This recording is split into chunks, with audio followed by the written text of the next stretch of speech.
Welcome back, rock fans. Here it is, Rock Docs and Rock Doc Shorts. Thanks for joining us again for another update of what's going on.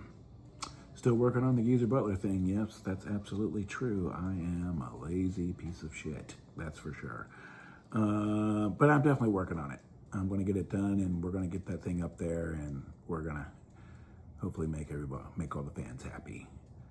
I was just sitting here thinking about, like the impact of, radio, on me as far as, my taste in music and growing up in the 70s as a kid and then through the 80s as a teenager and on into the 90s, and radio being, a very, I guess, prolific thing that, really shaped the music that I listen to and the music that I still love, and maybe things that I thought were not great.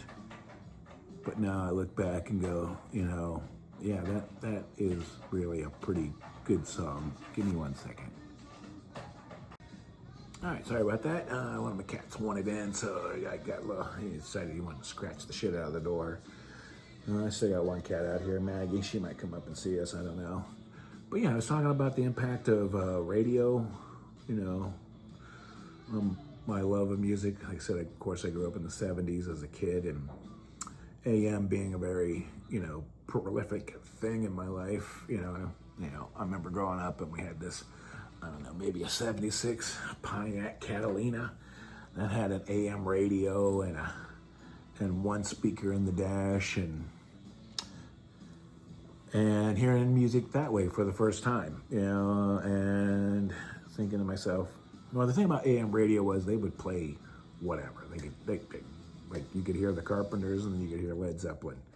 I don't know, it was nuts, and of course a lot of AM radio hits, as they call this, some AM gold, some Chevy Van and Edison Lighthouse and Starbuck and I don't know, just who else?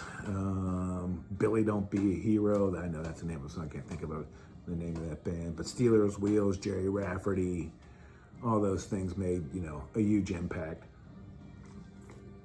as far as what I, like as music. Even though, I transitioned into the 80s and rock and roll became a huge thing, and I discovered, hard rock and Van Halen. Really, I think Van Halen would have probably been the band that really